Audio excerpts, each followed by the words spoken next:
My name is Cliff, and I just turned 32 years old. Last night, my dad sent me this fancy box of gourmet chocolates for my birthday. Since my brother Kevin and his son Mason were at my place celebrating, I gave them the entire box to take home. Just an hour ago, Dad called asking how I liked the chocolates. When I casually mentioned giving them away, he exploded with anger, his voice trembling. Not only did my father freeze in shock, but I did too, gripped by sudden terror. Something was terribly wrong. Before I continue this story, let me know where you are watching from in the comments. If this sounds interesting, please hit that like button and subscribe to follow my journey through one of the most shocking family moments of my life.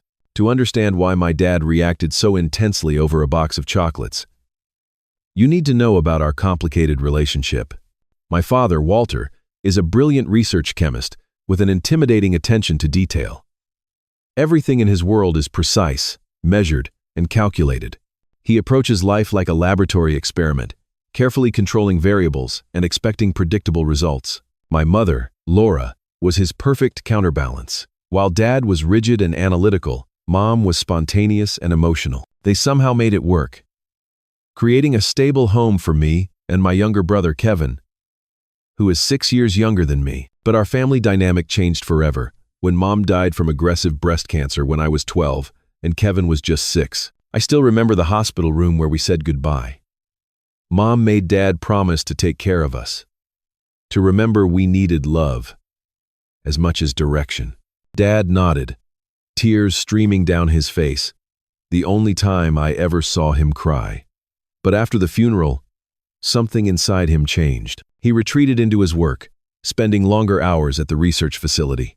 Our home became quieter, colder. During those early years after Mom died, Dad and I actually had some good moments. He would bring me into his home lab on weekends, showing me simple chemistry experiments. I loved watching solutions change colors or creating small, controlled reactions.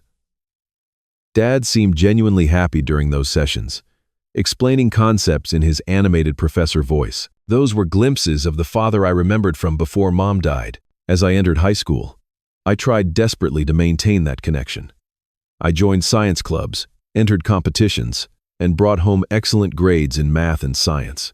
Dad would nod approvingly. But the warmth from those weekend experiments had vanished. He expected excellence now, not just participation. The real trouble began during my senior year of high school. Despite my aptitude for science, I discovered a passion for art and design. My art teacher recognized my talent for visual communication and encouraged me to pursue it. When college application season arrived, I applied to both science programs to please Dad and art schools to please myself. When the acceptance letters arrived, I had a choice between a prestigious engineering program Dad preferred and an equally respected art and design school. The night I told him I was choosing art over science, his face hardened into a mask of disappointment. "Art is a hobby, Cliff, not a career," he said dismissively. "You have a scientific mind. Why waste it drawing pictures?" No matter how I tried to explain my passion for design, Dad saw it as a rejection of everything he valued. When I enrolled in the design program, he reluctantly agreed to help with tuition. But his support came with constant reminders of his disapproval.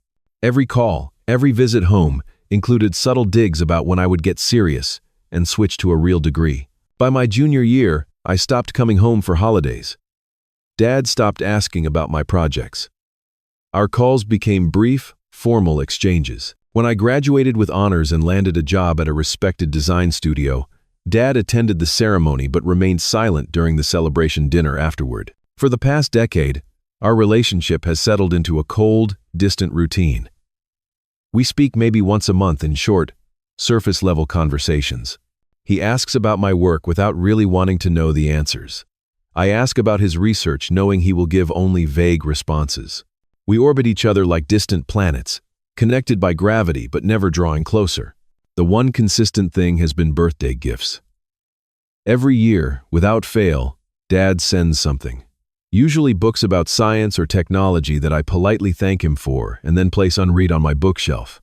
These gifts feel like annual reminders of the son he wished I had become.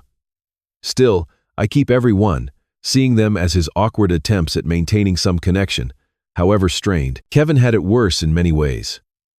Being younger when Mom died, he lost not only his mother but in many ways his father too. Dad simply did not know how to connect with a grieving 6-year-old. While I at least had those early science experiments, Kevin had a father who was already emotionally depleted by the time he was old enough for such activities. Kevin and I grew closer as adults, united by our shared experience of emotional distance from our father. 4 years ago, Kevin became a father himself when his son Mason was born. The pregnancy was unexpected, and the marriage to Mason's mother was brief. She left when Mason was barely 1 year old, claiming she never signed up to be a mother and wanted to pursue her career unencumbered. Just when Kevin was adjusting to single parenthood, more challenges emerged. Mason developed concerning symptoms after eating certain foods. After multiple emergency room visits, he was diagnosed with a rare and severe form of food allergies. The medical term is eosinophilic esophagitis, complicated by anaphylactic responses to multiple food proteins. In simple terms, Mason's body treats many common foods as dangerous invaders, triggering extreme immune responses that can be life-threatening. The list of foods Mason must avoid is extensive: dairy, eggs, tree nuts, peanuts, wheat, soy, and several fruits. Each exposure risks not only immediate anaphylaxis but also long-term damage to his esophagus. Mason carries an EpiPen everywhere, and Kevin has become expert at reading ingredient labels and cross-contamination risks. The medical bills quickly overwhelmed Kevin. Insurance covered some treatments, but denied others as experimental. Special allergen-free foods cost 3 times more than regular versions. So, allergen, ATWWW, ATW, SAT, say, NW, ATW, NW. The medical appointments with specialists required time off from his job at the local grocery store, where he worked as a department manager with limited paid leave. When Kevin first called me in tears, unsure how to make rent after paying for Mason's medications, I immediately stepped in. I set up a monthly transfer to his account, enough to cover the gap between his income and expenses. I never told our father about these arrangements. I knew his response would include a lecture about financial responsibility, or worse, criticism of Kevin's life choices. Living just 20 minutes from Kevin's apartment, I became a regular presence in their lives. 2 or 3 nights a week, I watch Mason so Kevin can work evening shifts. Mason and I have become buddies, drawing together for hours at my kitchen table. Despite his dietary restrictions, Mason is a happy, curious 5-year-old who loves dinosaurs, superheroes, and art. I taught Mason to hold a paintbrush when he was 3, and he showed immediate talent. His dinosaur paintings now decorate my refrigerator and office walls. Watching him create brings me a joy I never expected to find in pseudo-unclehood. Sometimes I wonder if my devotion to Mason is partly because of how Dad failed to nurture my own creative interests. The hardest part has been watching Mason navigate a world full of foods he cannot have. Birthday parties are minefields of danger. The look on his face when other kids enjoy cake or ice cream breaks my heart every time. Kevin always brings safe alternatives, but Mason knows they are not the same. Still, he rarely complains, showing a resilience that amazes me. Our father has been largely absent from Mason's life. He met his grandson, perhaps 5 times in 5 years. When Kevin explained Mason's medical condition, Dad responded with clinical interest in the immunology but little empathy for the daily struggles. He suggested Kevin find a better job with better insurance, as if such opportunities were readily available without a college degree. The one time Kevin directly asked Dad for financial help with a particularly expensive treatment, Dad declined, saying, "You made your choices, Kevin. Part of being an adult is dealing with the consequences." That night, I increased my monthly support to cover the treatment, telling Kevin it was a bonus from work I wanted to share. My father did send birthday and Christmas gifts to Mason, usually science-themed toys too advanced for his age. He never asked about suitable gifts considering Mason's interests or developmental stage. Kevin politely accepted these gifts, later donating most to charity while telling Dad how much Mason enjoyed them. This pattern continued for years, Kevin working himself to exhaustion, me providing financial and practical support, Dad remaining distant, yet occasionally judging from afar. We created our own small family unit, making holidays and birthdays special, despite limited resources. Mason thrived, despite his health challenges, his artistic abilities growing alongside his cheerful personality. My 32nd birthday arrived on a Tuesday. It was a normal workday at the design studio where I lead a team of 5 graphic designers. We were deep into a major rebranding project for a regional hospital system, with deadlines looming and clients requesting last-minute changes. I expected the day to pass without much celebration until my assistant Nadia called me into the conference room for an urgent client call. Instead, I found my team gathered around a dairy-free, egg-free cake they had specially ordered, knowing my nephew often ate food from my kitchen. The thoughtfulness of this gesture caught me off guard, and I felt a lump form in my throat. "We know you always make sure Mason has safe treats when he visits you," Nadia explained, "so we wanted to make sure you could share your birthday cake with him." This small act of kindness from colleagues who had never even met my nephew but knew how important he was to me made the day special already. Throughout the day, messages arrived from friends and a few distant relatives. Around noon, a text came from my father. "Happy birthday, Cliff. Sent something special that should arrive tonight. Walter." The use of his first name rather than Dad was typical of his formal communication style.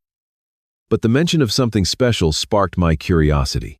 Typically, his gifts arrived precisely on my birthday, not a day early or late, and they were never described as special.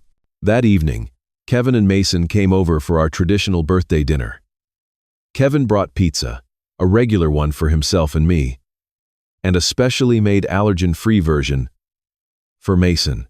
My brother looked tired, the dark circles under his eyes testifying to recent overtime shifts at the grocery store. Mason bounded in with his usual energy, clutching a homemade card with a remarkably detailed drawing of what appeared to be me at my design desk, surrounded by colorful swirls representing creativity. "Uncle Cliff, I made this all by myself.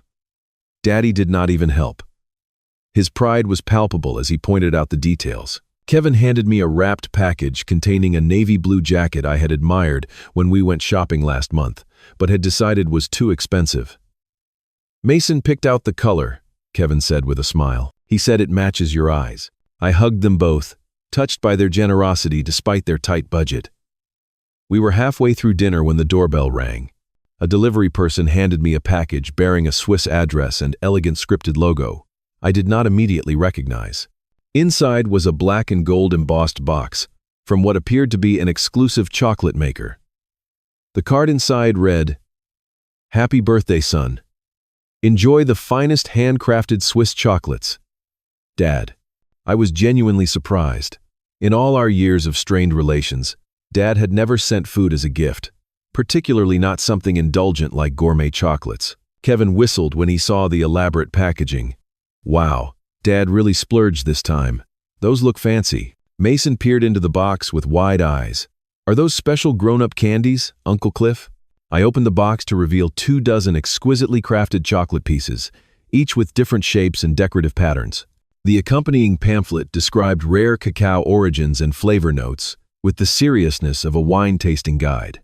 Before trying one, I carefully checked the ingredient list, a habit formed from years of dining with Mason. My stomach dropped when I read the description. May contain traces of all tree nuts, including almonds, hazelnuts, walnuts, and pistachios. Mason's most severe allergy was to tree nuts, particularly hazelnuts. Even tiny amounts could trigger a dangerous reaction. More concerning, cross-contamination was a serious risk. If I ate one of these chocolates, traces could remain on my hands or furniture. If Mason then touched those surfaces and transferred residue to his mouth, the consequences could be severe. Kevin noticed my expression change. "What is it?" "They contain nuts," I explained, showing him the warning label. "Multiple types." Kevin immediately moved the box away from Mason's reach. Better not have those around him at all. Looking at the untouched chocolates, I made a quick decision. "Why don't you take them to work tomorrow? Share them with your coworkers in the break room. Just make sure to eat them there and wash your hands thoroughly before coming home." Are you sure? Kevin asked. They look really expensive. Absolutely, I assured him. I would worry about Mason even if I kept them for myself. Better they get enjoyed by people who can safely eat them. Mason, distracted by a dinosaur documentary on television, paid little attention to our conversation about the chocolates. Kevin carefully closed the box and placed it in his backpack, promising to tell everyone they came from a fancy Swiss chocolatier. After they left, I texted my father a simple thank you message. Got the chocolates. Very thoughtful. Thanks. He did not respond, which was typical. Our communications rarely extended beyond the necessary minimum. Little did I know that this seemingly insignificant decision, made out of concern for my nephew's safety, would unleash a family crisis the very next day. The following day was hectic at work. Our design team was finalizing mock-ups for the hospital rebrand presentation, and I had been in back-to-back meetings since 8 in the morning. By lunchtime, I had barely checked my phone and was grabbing a quick sandwich at my desk when it rang. Seeing my father's name on the caller ID was unusual enough to make me answer immediately. Hello? Cliff. His voice had that formal tone I recognized from our infrequent conversations. Did you receive my gift? Yes, I did. Thanks again. The chocolates looked really nice. Looked? There was a peculiar emphasis on the past tense. Have you not tried them yet? Something in his tone made me pause. Dad rarely followed up on gifts, and he certainly never asked for my opinion about them. Why this sudden interest in whether I had eaten chocolates? Actually, I said. Deciding honesty was simpler than fabrication. I gave them to Kevin to take to work. Mason was over, and the chocolates had nuts. You know about his allergies, right? I did not want to risk having them in the house.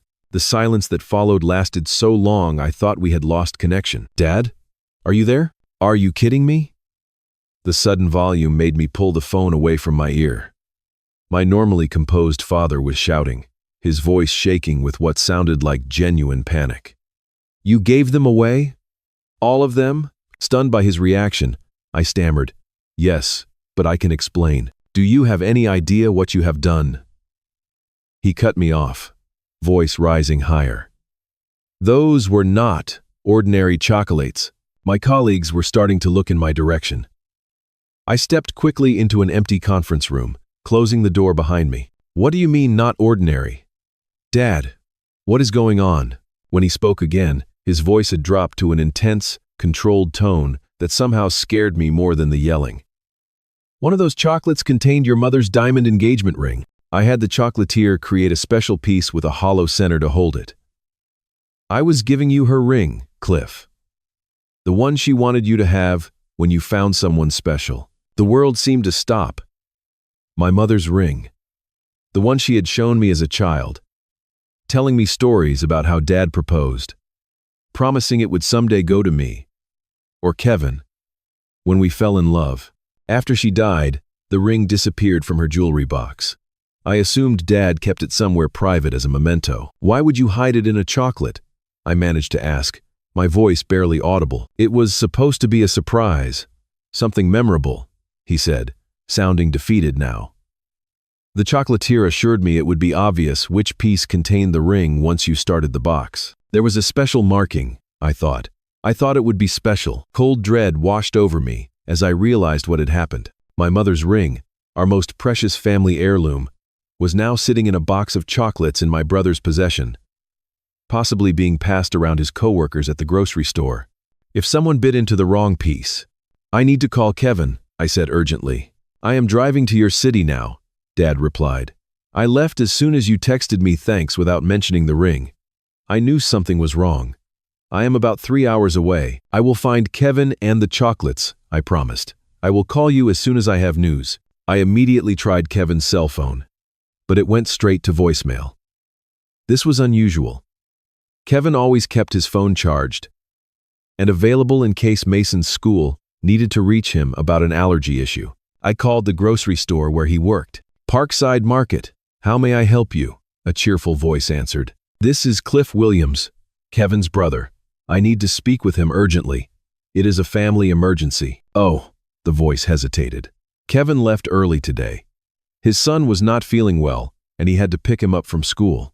He left about 2 hours ago. My blood ran cold.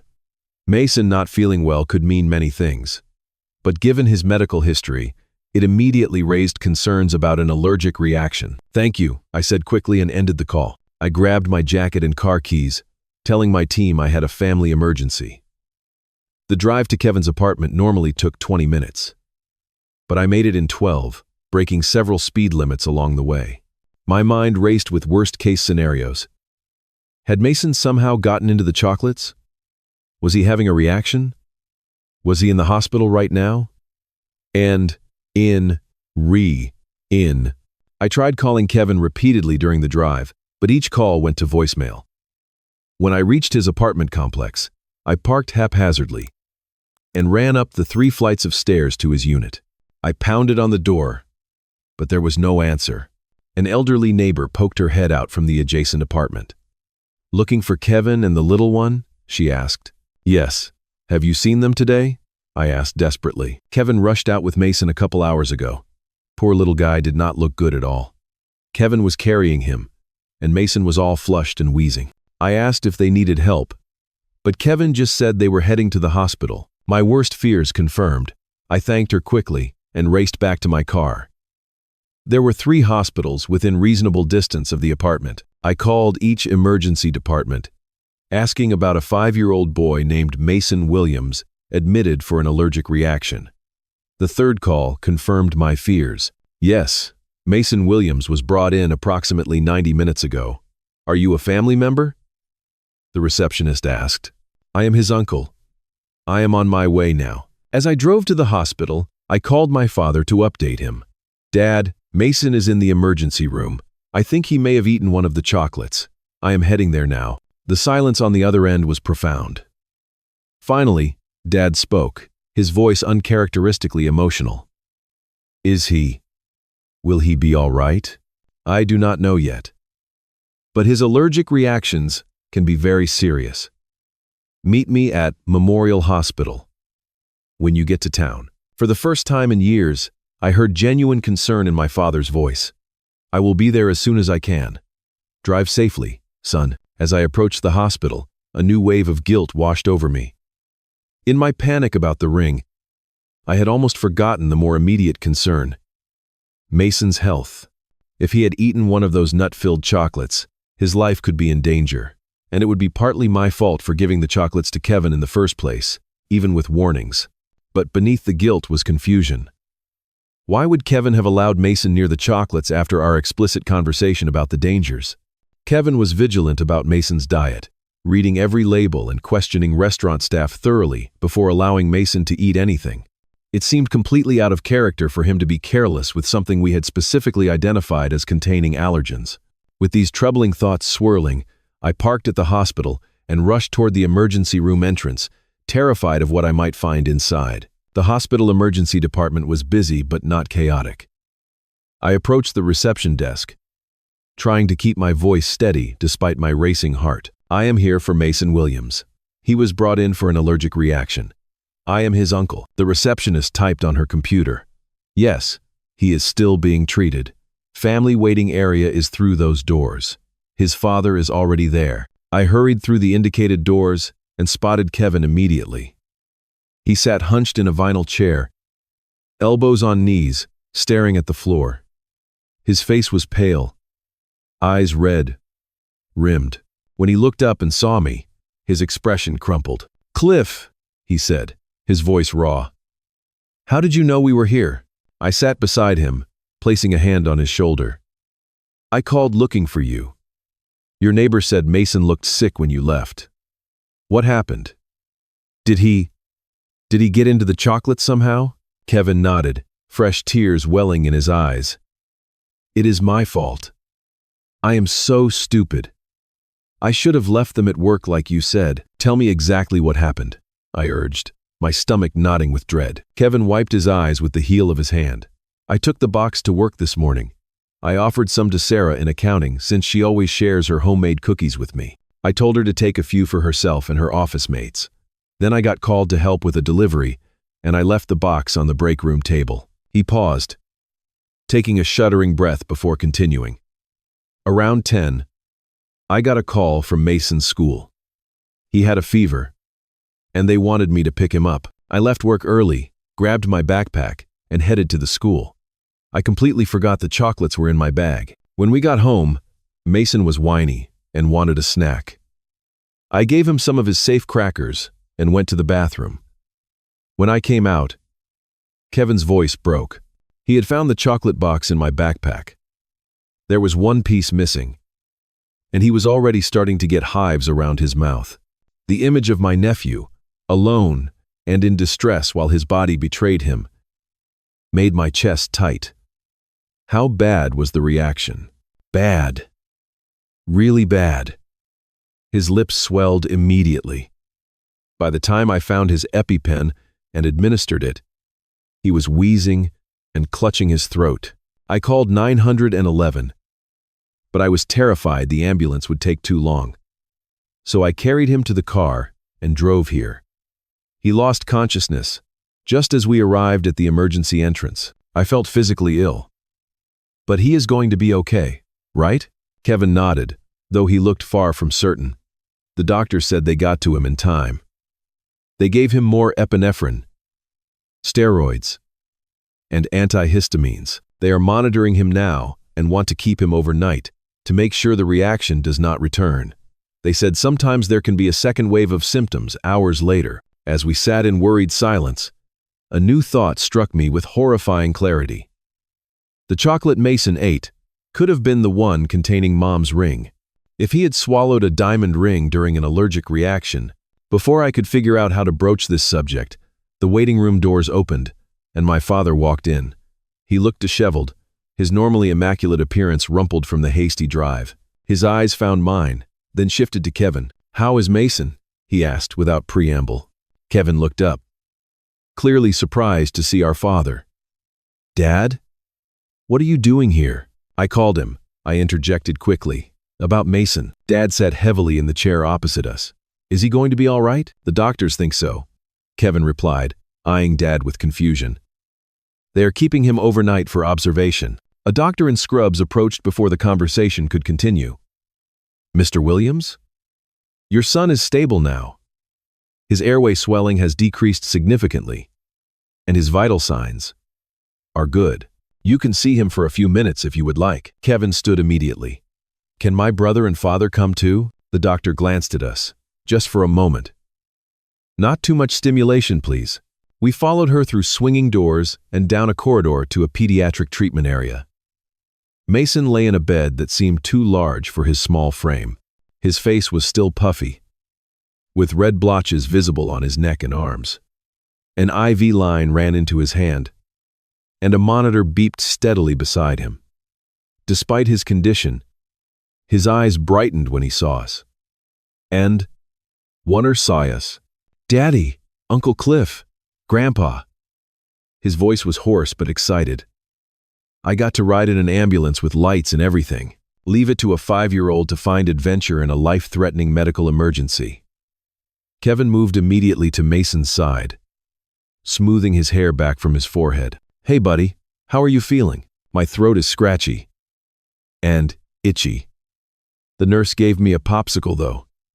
He held up a half-eaten red ice pop as evidence. Dad approached cautiously, as if unsure of his welcome. Mason studied him with curiosity. "Grandpa, you never visit us. Did you come because I am in the hospital?" The directness of a child. Dad cleared his throat awkwardly. "Yes, Mason.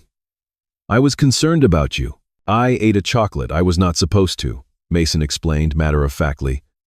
"It had nuts, and nuts make my body very angry." "I see," Dad replied, his scientific mind likely processing the simplified explanation of anaphylaxis. "That was unfortunate." The doctor returned. "He needs to rest now. You can come back during regular visiting hours this evening." We filed out, Kevin promising Mason he would return soon with his favorite stuffed dinosaur. Once back in the waiting room, I knew I had to address the other crisis at hand. I took a deep breath and turned to Kevin. "There is something else you need to know about those chocolates." Kevin looked puzzled. "What do you mean?" I glanced at Dad, who nodded grimly. "One of the chocolates in that box contained Mom's diamond engagement ring. Dad had it specially made as a surprise birthday gift for me. Kevin's eyes widened in shock. What? A ring? In the chocolate masonate? We do not know if that is the piece he ate, Dad interjected. Did you notice anything unusual when you found him? Did he choke or spit anything out? Kevin shook his head, looking increasingly distressed. No, nothing like that. He just had chocolate around his mouth. But wait, if he did swallow it? The implications dawned on his face. We need to find that box right now, I said firmly. Where is it? Still at my apartment, on the kitchen counter. I left everything when I rushed Mason to the hospital. Dad stood up. Let us go check. The doctors have Mason's condition under control for now. Kevin hesitated, clearly torn between staying near his son and helping resolve this new crisis. I should stay here in case they need me. I will stay, Dad offered unexpectedly. You and Cliff go to the apartment and find the ring. It is important to know if Mason ingested it. The doctors would need to know. Kevin and I exchanged surprised glances at Dad's offer to remain with Mason. It was so unlike him to voluntarily spend time in a hospital waiting room, especially for the grandson he barely knew. But the urgency of the situation left no time to question this uncharacteristic behavior. Call us immediately if anything changes with Mason, Kevin instructed. Dad nodded solemnly as we hurried out. The drive to Kevin's apartment was tense. I cannot believe this is happening, Kevin muttered as we navigated through traffic. First, Mason has a severe reaction, and now we might need to tell the doctors to X-ray him for a diamond ring. This is insane. Let us not panic yet, I said, trying to sound calmer than I felt. There were 24 chocolates in that box. The odds that the one Mason grabbed contained the ring are low, and Dad mentioned the piece with the ring had a special marking.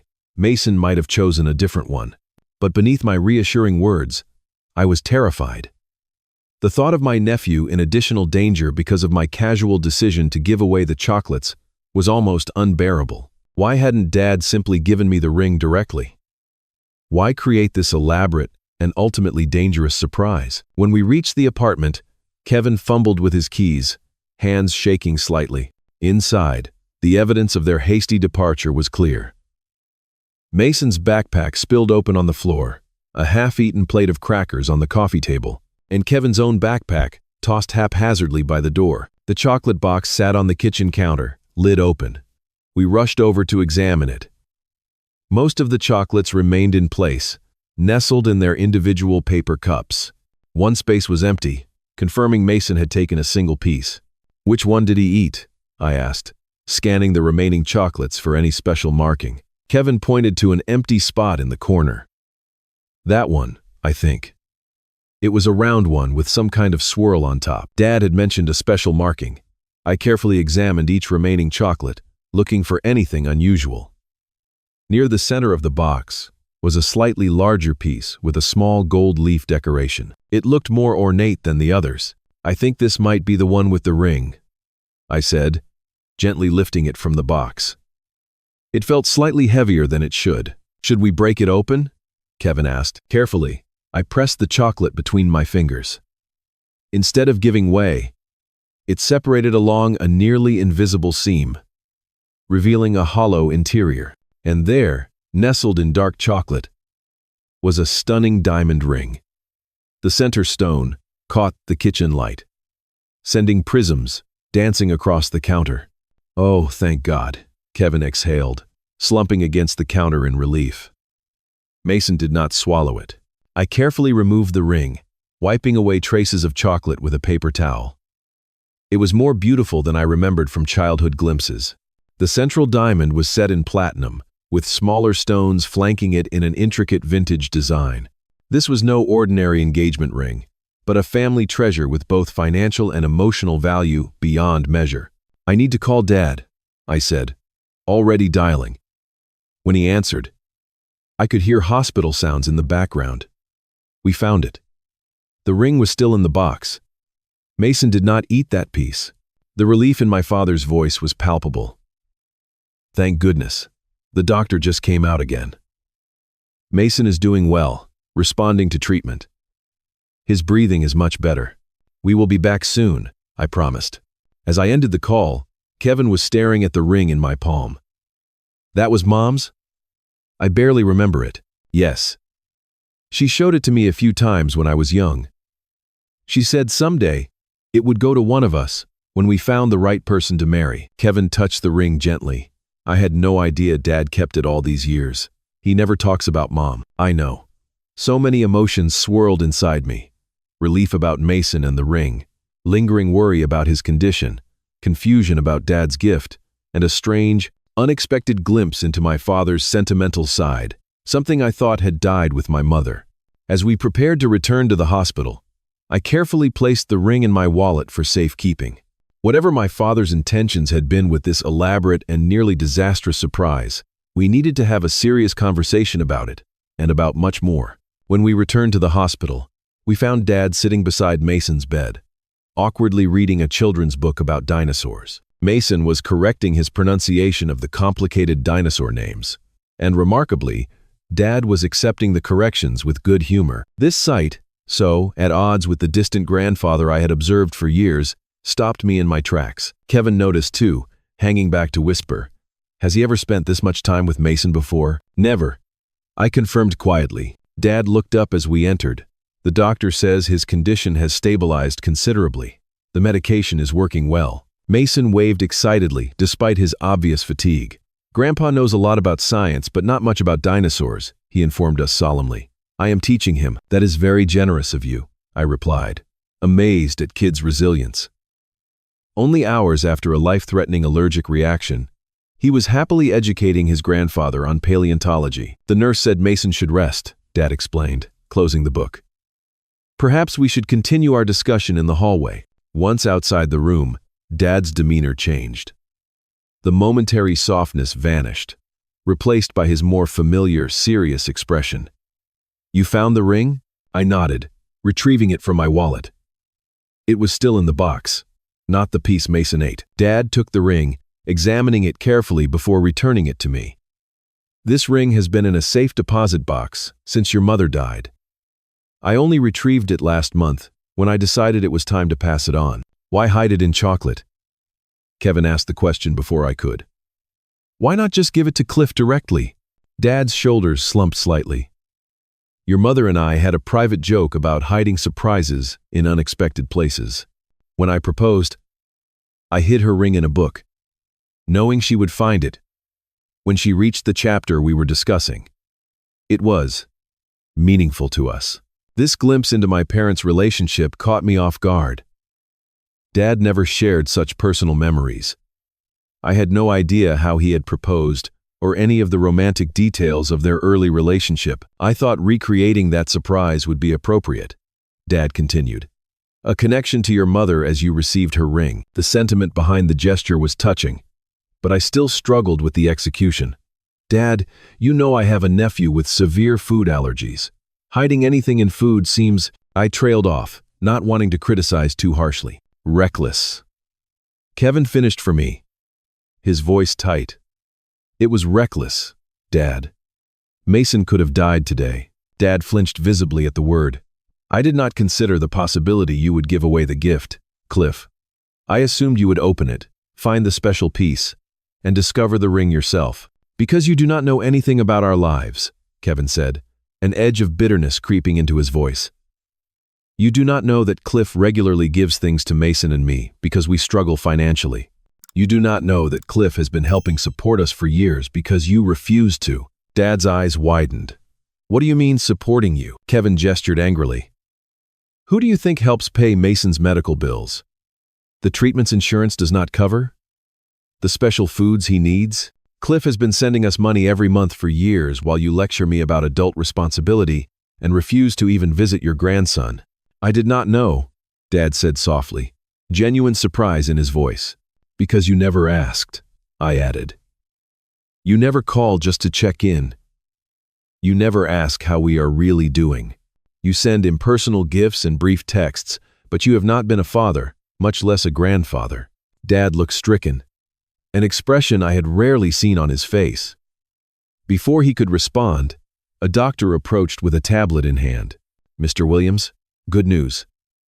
Mason's latest blood work shows the medication is working effectively. His inflammatory markers are decreasing, and his lung function tests are improving.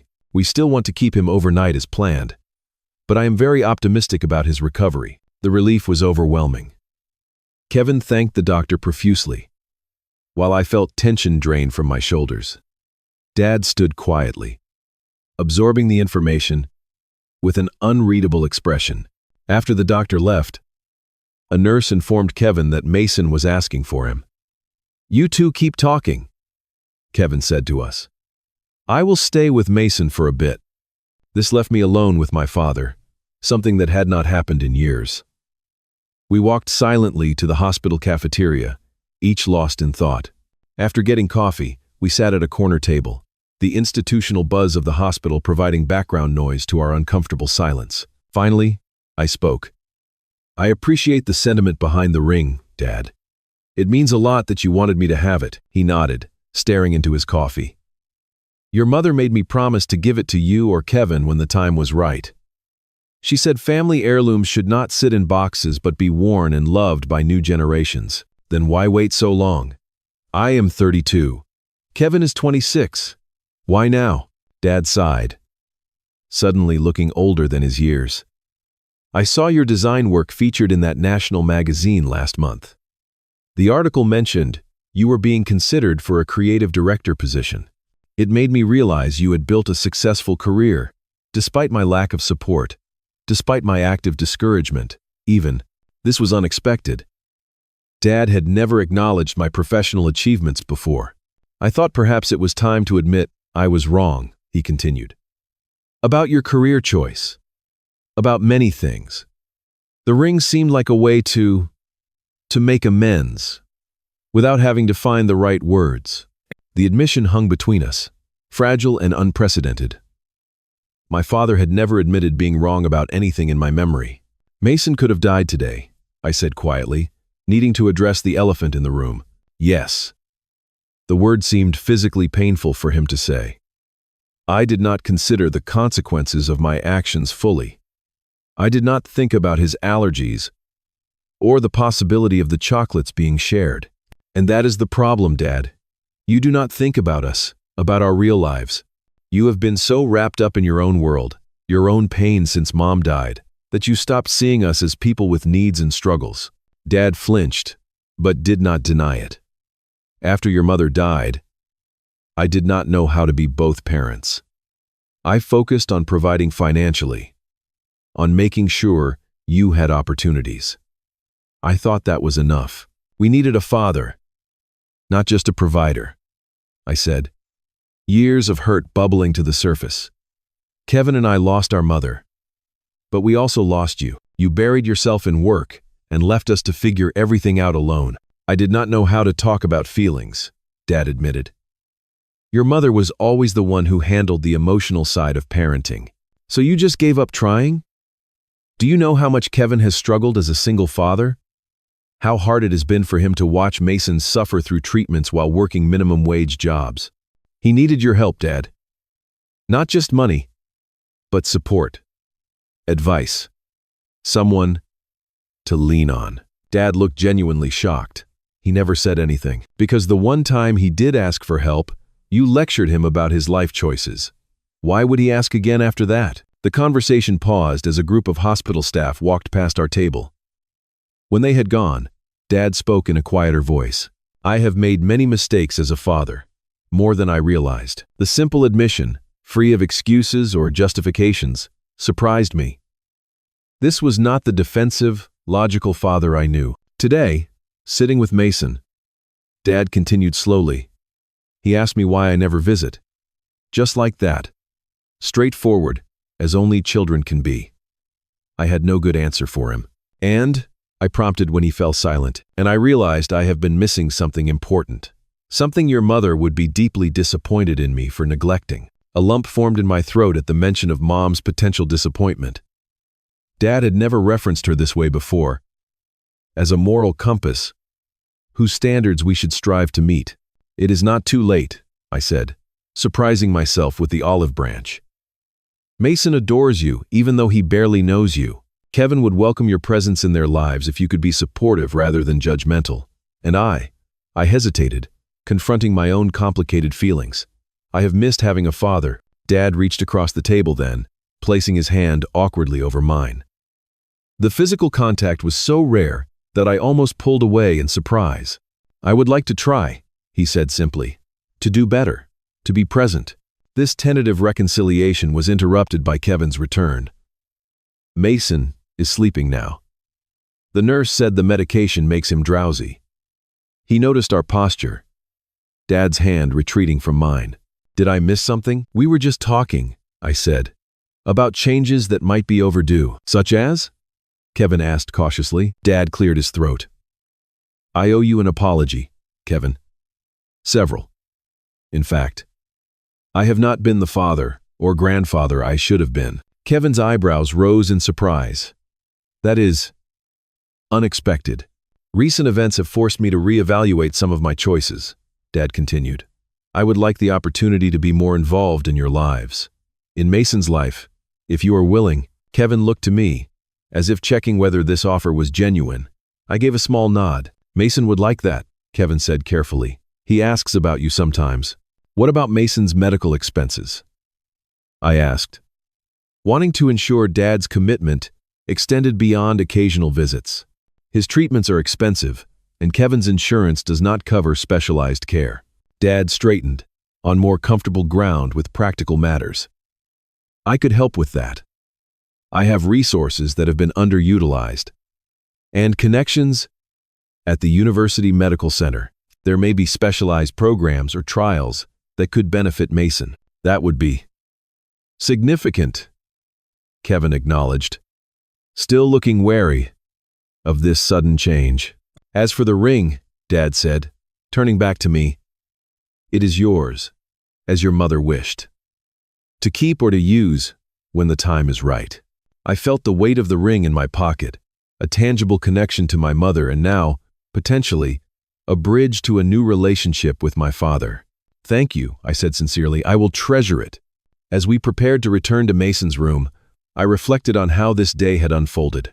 What began with a well-intentioned but misguided surprise had escalated into a medical emergency, yet somehow created an opening for healing wounds that had festered for decades. We were far from a perfect family reconciliation, but perhaps we had taken the first tentative steps toward something better. 1 year later, I found myself sitting in the backyard of a house I barely recognized, though I had grown up in it. Dad's once austere garden now featured a colorful playset and a small child-sized picnic table. Mason, now 6 and noticeably taller, was carefully showing my girlfriend Allison how to identify the edible plants in the small garden Dad had planted specifically for him. And this one is basil, Mason explained importantly. Grandpa says it is good for making special sauce for my safe pizza. We have to wash our hands super good after touching anything in the garden, though. Safety first. Allison nodded with appropriate seriousness. As a nutritionist specializing in food allergies, she had quickly bonded with Mason over their shared interest in safe foods. Their friendship had been an unexpected bonus in our relationship. Kevin emerged from the house carrying a tray of drinks. He looked different too, more relaxed than I had seen him in years. The dark circles under his eyes had faded, and he had finally gotten a decent haircut. Mason's immunotherapy is going well, he told me, settling into a chair. The doctors say his tolerance levels are improving each month. This was largely thanks to Dad, who had leveraged his university connections to get Mason into an experimental treatment program at a fraction of the normal cost. The specialized therapy was gradually desensitizing Mason's immune system to some of his allergens, potentially reducing the severity of future reactions. Inside, Dad was preparing lunch. A scene so domestic, I still found it jarring. The past year had transformed him from the distant, work-obsessed father of my youth into someone almost unrecognizable, a grandfather who scheduled his research work around Mason's school events, a father who called regularly just to check in, and recently, a surprisingly enthusiastic cookbook collector, focusing on allergen-free recipes. The change had not happened overnight. After the chocolate incident, there had been awkward visits and stilted conversations. Dad had made missteps, falling back into old patterns of judgment or emotional distance. But unlike before, he now acknowledged these mistakes and made genuine efforts to correct them. Most significant, was his relationship with Mason. Where once he had been a stranger who sent inappropriate gifts, he was now Grandpa the science guy, a central figure in Mason's life who combined fun experiments with careful attention to allergy protocols. Mason's kindergarten class had been tremendously impressed when Grandpa the chemist came for career day, demonstrating safe, colorful reactions that delighted 26-year-olds. Kevin's life had improved dramatically as well. Dad helped him find a better paying position with the university administrative staff, which included comprehensive health insurance that covered most of Mason's needs. With this financial stability, Kevin had finally been able to take night classes toward completing his long-abandoned degree. My own relationship with Dad remained more complicated. Decades of emotional distance could not be erased in a single year. We still had moments of tension, particularly when we veered into discussions of my childhood or his absence during critical years. But we were talking, really talking, often about difficult subjects we would have avoided in the past. The biggest surprise came 3 months after the hospital incident when Dad announced he was taking early retirement from his research position. "I have published enough papers," he said simply. "I have other priorities now." Those priorities included a children's book project he and I had developed together, combining his scientific knowledge with my design skills. Adventures in Allergen Land featured a superhero character based on Mason who taught kids about food allergies through colorful adventures. The first book had been published 2 months ago, with a portion of proceeds going to allergy research. Seeing my illustrations alongside Dad's scientifically accurate but child-friendly explanations on bookstore shelves felt like the collaboration we should have had years earlier. Dad emerged from the house now, carrying a platter of safely prepared food. The spread represented months of cooking lessons and careful ingredient research. Gluten-free pasta salad, homemade chicken tenders free of Mason's allergens, and vegetable sticks with specially formulated dip. "Lunch is served," he announced, with the same precision he once reserved for laboratory announcements. As Mason washed his hands with the thoroughness of a surgeon preparing for an operation, I caught Dad watching him with an expression of undisguised love. This was the father I had glimpsed occasionally in childhood, the one who disappeared after Mom died. Somehow, through the unlikeliest of circumstances, he had found his way back. After lunch, Dad pulled me aside while Allison and Kevin helped Mason with a puzzle. "I have something for you," he said, reaching into his pocket. He pulled out a small, worn book of poetry. Its cover faded with age. "This was your mother's," he explained. "She used to read from it when she was pregnant with you. I found it while clearing out some old boxes in the attic." I accepted the book carefully, touched by this tangible connection to the mother I had lost so young. "Thank you. This means a lot." "There is a bookmark," Dad added, his voice soft with memory.